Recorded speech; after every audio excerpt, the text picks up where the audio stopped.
Nous voici à Prague, que nous avons rejoint depuis Amberg en Bavière en à peine 3 heures.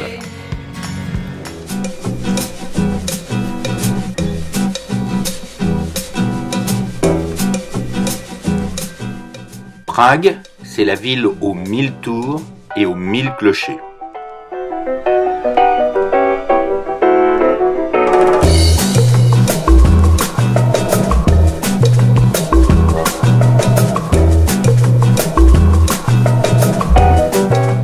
Tous les styles et toutes les époques se mélangent dans les différentes influences architecturales de la ville.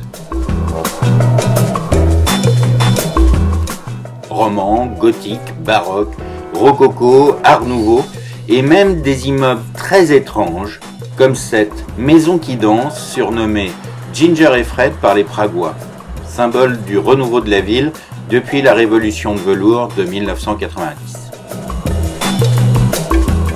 Mais l'incontournable de Prague, c'est bien entendu le pont Charles. Pour le voir vraiment, il vaut mieux y aller très tôt le matin.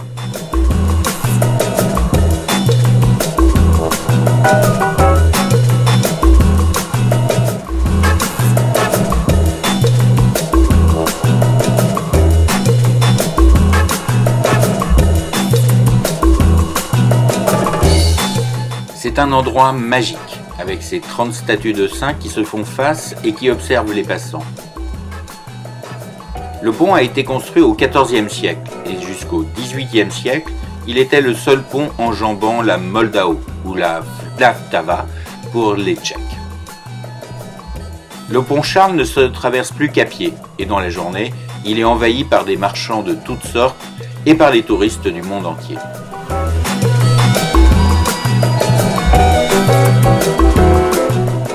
Il permet d'aller du vieux Prague vers la colline du Château Royal.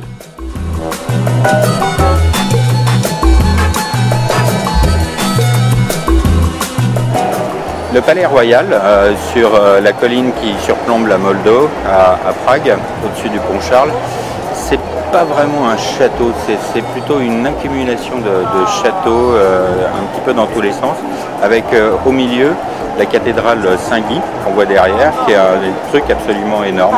Donc le Palais Royal, ça s'étend sur des hectares, c'est plus grand que Versailles, c'est un quartier énorme et ça draine là encore des milliers de touristes.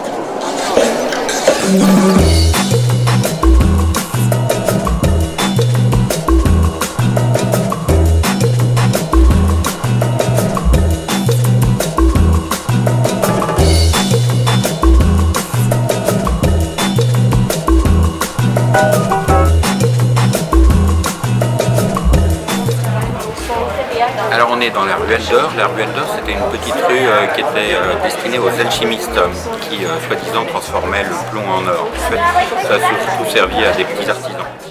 Franz Kafka a habité au 22 de la rue de la ruelle d'or, car toute la rue était un lieu d'habitation jusqu'à la fin des années 1980.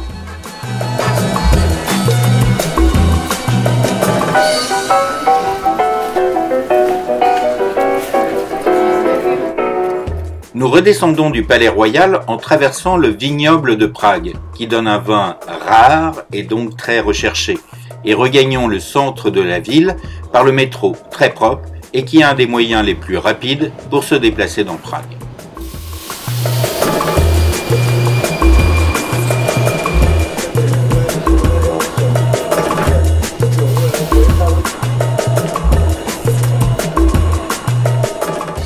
La place de la vieille ville est réellement un très bel endroit.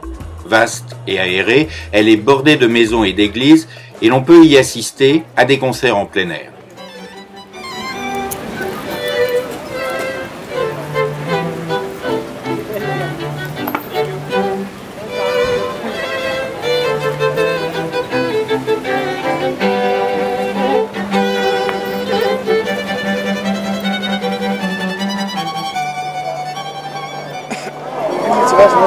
Alors nous sommes place de la vieille ville à Prague, l'un des endroits les plus extraordinaires, c'est l'horloge astronomique qu'on voit derrière nous et qui en fait indique le mouvement du soleil, de la lune, des étoiles.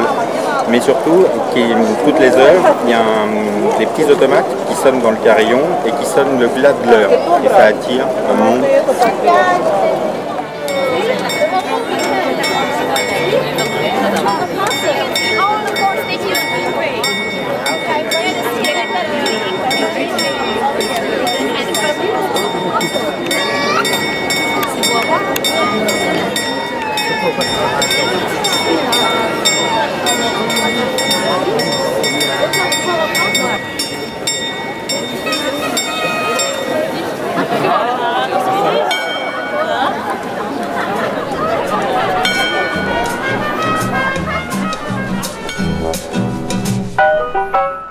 Nous rentrons à notre hôtel en passant par l'ancien ghetto juif. Nous logeons à l'hôtel Intercontinental, qui bien qu'étant un des seuls immeubles modernes datant de l'époque soviétique, a l'avantage d'être assez bien situé. Proche de la vieille ville et du fleuve, il dispose d'une piscine, ce qui est agréable lorsqu'il fait très chaud.